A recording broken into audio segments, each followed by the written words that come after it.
Good morning, everyone. Today we will discuss about the Unit 5, Lesson 13, Crime and Social Network Analysis. To open our discussion, let us move on to the introduction. The use of social network analysis to study groups of offenders engaged in illicit activities such as drug trafficking and terrorism has grown in popularity over the last 3 decades. So, one of the most effective ways not to track illicit activities such as drug trafficking is through SNA or social network analysis. And social network analysis is very effective because through that they will track every drug traffickers, and every illicit drug users pod. Jacob Moreno was the founder of sociometry and one of the pioneers of social network analysis. He was a psychiatrist and social scientist who believed that human behavior is best understood through the patterns of relationships among people rather than their individual traits. So Jacob Moreno believed that one of the best ways to understand human behavior is through the patterns of their relationships, which means that how they are influenced by their surroundings, by their environment, and how it shapes them as a person. So in the 1930s, he developed sociograms, which are visual maps that show how individuals are connected within a group, such as through friendships or trust, and his work laid the foundation of modern social network analysis or SNA. So the question is, when was SNA used in crime started? Social network analysis has become a widely used theoretical and analytical tool in criminology. Although its potential was recognized as early as the 1900s, it only began to be systematically applied decades later. And social network analysis helps researchers to understand how social structures and peer influences contribute to criminal behavior, assuming that most offenders operate within low networks of law offenders. So SNA is a really huge help when it comes to tracing drug offenders, traffickers, because it really traces them down sa pinaka babahan dod nga matrace nila ang ilahang leader or organization. So now let's move on to the crime and social network analysis. In his seminal text Outsiders, Howard Becker noted that the most persistent difficulty in a scientific study of divine behavior is the lack of solid data. This sentiment applies to all types of research in crime, criminals, and criminal behavior. And when Becker said there's a lack of solid data, it's because it's really hard to get real proof or facts about people who break rules, which make it tough to study them.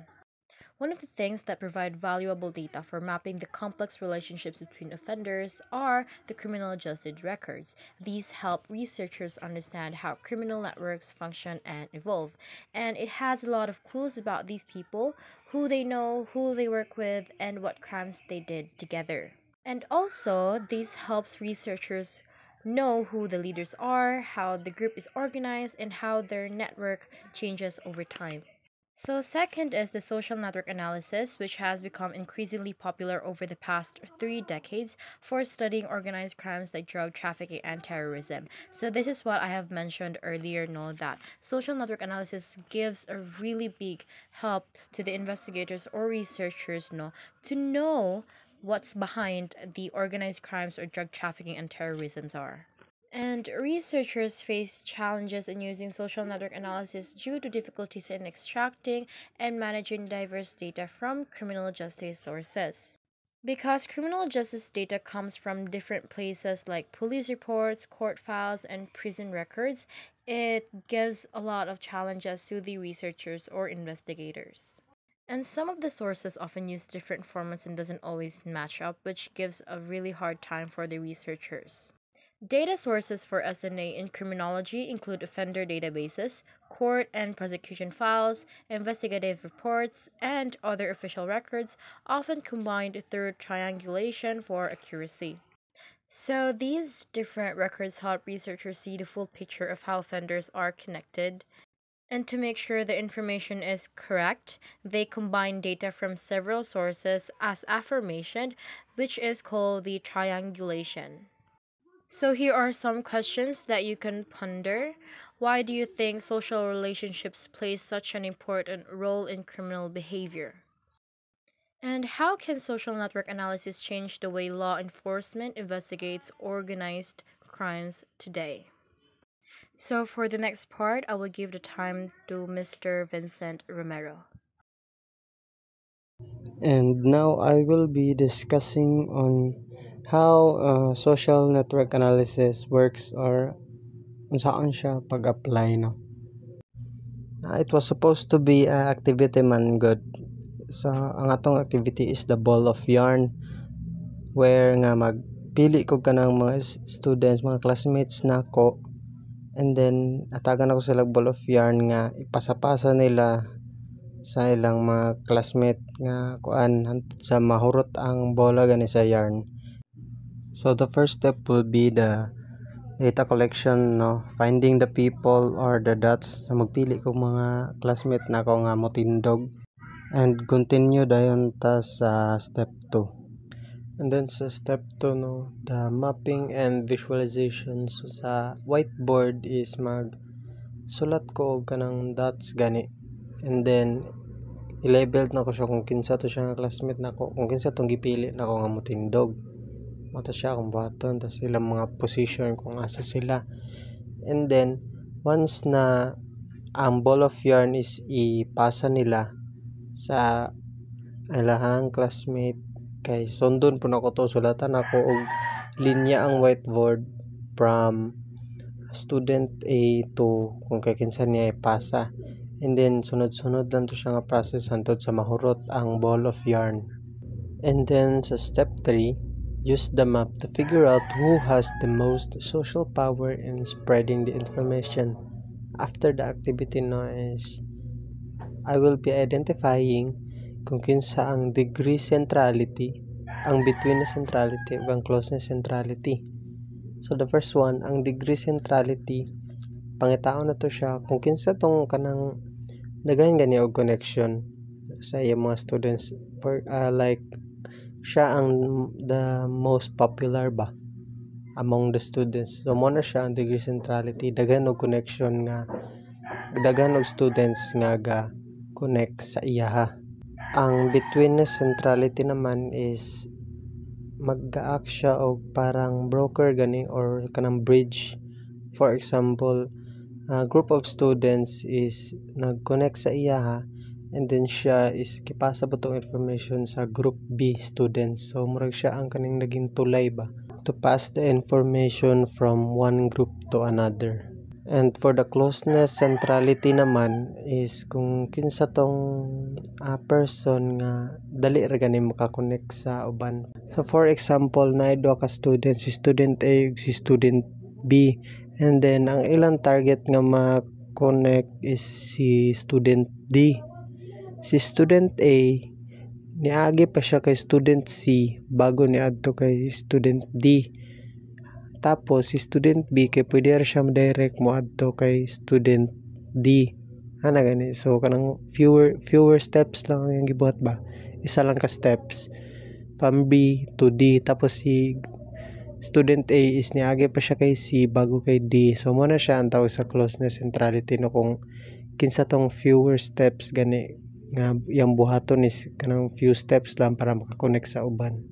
So for the last step naman, the interpretation and action, use the scores to figure out the best way to stop the gossip. So na naman ka-idea no kung kinsa ang mga students na involved, tapos kay kinsa sila nakikonek, unsa ilang connections or interactions, and then diha na ka magbuhat o plan nimo.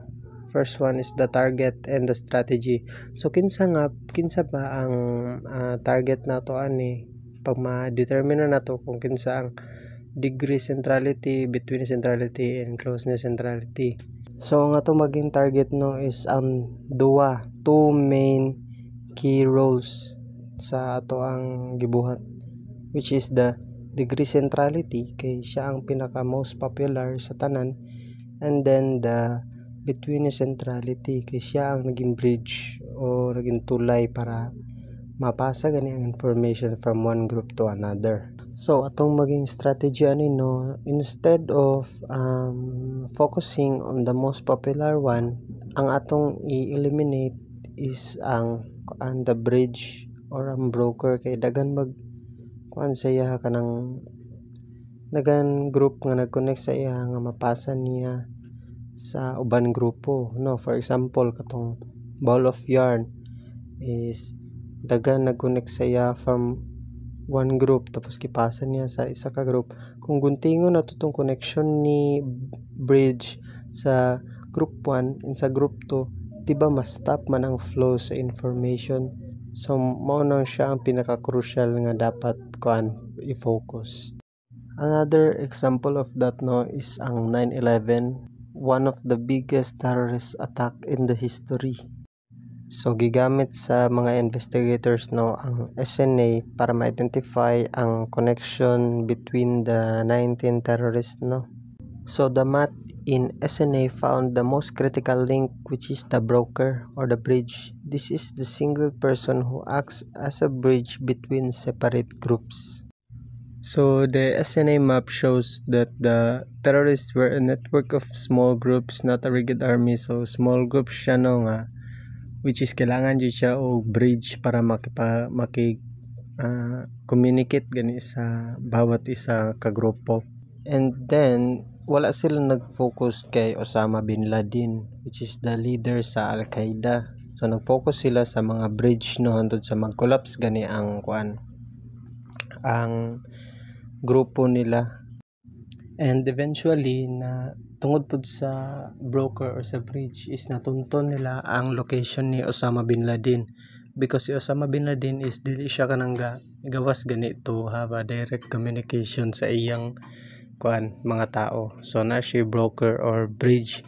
So gimanmanan nila for many years tong broker ni Osama bin Laden hantod sa natuntuhan nila ang location niya and then gi-terminate siya. And that is all for my report, no. Thank you and God bless.